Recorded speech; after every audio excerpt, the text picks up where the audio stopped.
Okay ဓာတ်ပုံ image generation တွေထုတ်လို့ရတဲ့ AI နဲ့အများကြီးတည်းမှာကျွန်တော်ဒီနေ့တော့ဒီ pro တစ်ခုလေးကိုပဲ AI 3ခုမှာကျွန်တော်စမ်းတက်ကြည့်မယ်အားလုံးနဲ့အတူတူကျွန်တော်စမ်းတက်ကြည့်အောင် channel လေးကိုအဆုံးထိ like ကြည့်ပေးလို့ကျွန်တော်တောင်းဆိုပါတယ်ဆိုတော့ဒီမှာဒါလေးကဒီလိုလေးပေါ့နော်ဒါ Gemini Midjourney ပြင်ဆိုကျွန်တော်3ရွေးထားတယ်3ပြီးတော့Gemini ကတော့ရိုးရှင်းတယ် Midjourney ကတော့ခက်တယ်ပေါ့နော်ပြင်ကတော့လွယ်ကူတယ်ပုံရည်တွေပိုင်းရတော့ဒီ Gemini ကကျွန်တော်ဒီမြန်မာလူမျိုးတွေအတွက်ဆိုတော့ပို့ပြီးတော့သုံးရတာအဆင်ပြေတယ် Midjourney ကတော့cinematic နည်းနည်းဆန်တယ်ပေါ့ဒီဘင်းရတော့တာတုပုံစံတွေထွဲပို့ပြီးတော့အဆင်ပြေတယ်စားသားပတ်ဝင်လို့Gemini ကတော့ဒီမြန်မာလူကတော့အားလုံးလည်းတည်တယ်ပဲအများကြီးထုတ်ဖို့ဖြစ်တယ်Midjourney ကတော့မြန်မာလူဆိုတော့မှားတယ်ဘင်းရတော့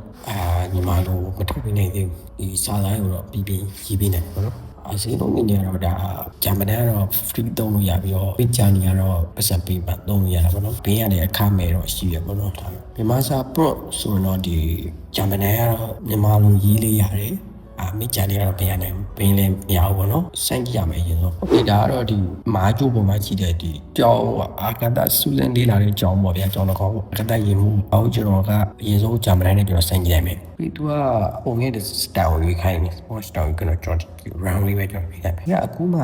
ဒီဥစ္စာထွက်လာအရင်ဆိုရင်ကျွန်တော်ဒီတိုင်းရေးကလည်းဟိုကရွေးတဲ့ option မပါလာဘူးဒါတော့ဒါအခုမှ upgrade အသစ်ဖြစ်နိုင်တယ်ဒါကတော့ free ဆိုရတဲ့ကျွန်တော်နာ bin ရယ်မလို့သူ့ကိုကျွန်တော်က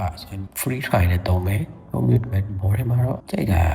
Nano Brana new Nano Brana နဲ့ပဲ Nano Brana Pro ဒီမှာအများကြီးရွေးချယ်ကြ option တွေရှိရယ် Sleep Drain 4.5 50 clean Nano Brana Queen အများကြီးပဲကျွန်တော်တို့ဒီ Sleep Drain 50ဆိုတာလေးလေးကျွန်တော်စမ်းကြည့်မယ်ကျွန်တော်စမ်းကြည့်မယ်နော်ဒီဒါတော့ Gemini နဲ့လာတဲ့ပုံဆိုလို့ပြောရတော်တော်လေးကိုတက်ပုံတစ်ပုံလုံးကိုစမ်းတယ်ဘယ်လိုသဘောရလဲကျွန်တော်တော့သဘောကျတယ်ဒါတော့ bin တယ်လက်3ပေါ့နော်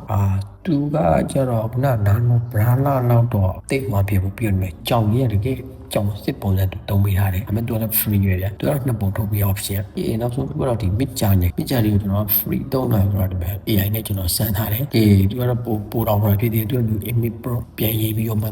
မ်းပေးထားတယ်model နေနဲ့တော့သူ Nano Brana ကိုသုံးပေးထားတယ်ကျွန်တော်စမ်းကြည့်မယ်ဒီကတော့ကျွန်တော် runway ဆိုတဲ့ AI နဲ့စမ်းသပ်ထားပါတော့ကျွန်တော် model အနေနဲ့ Nano Brana ကိုယူထားတဲ့အတွက်ဒီထုတ်ပေးလာတဲ့ကျွန်တော် Gemini နဲ့ထုတ်ထားတဲ့ပုံနဲ့ပုံစံကတော်တော်လေးကိုရှင်းနေတယ်။ mix ဆိုတော့AI ကိုစမ်းသပ်အသုံးပြုကြည့်ပြီလားဘယ်လိုရှိလဲဆိုတာလေးတစ်ချက်တော့ comment မှာရေးခဲ့ပြလို့ရပါတယ်။ကျွန်တော်ကတော့လောက်လေးစမ်းသပ်ပြပေးထားပါတယ်။အားလုံးပဲစင်ပြေလို့ကျွန်တော်ထင်ပါတယ်။ဘောကြနေတဲ့ကျွန်တော် channel လေးကို like and subscribe နဲ့ကူညီပေးလို့ရပါတယ်ခင်ဗျ။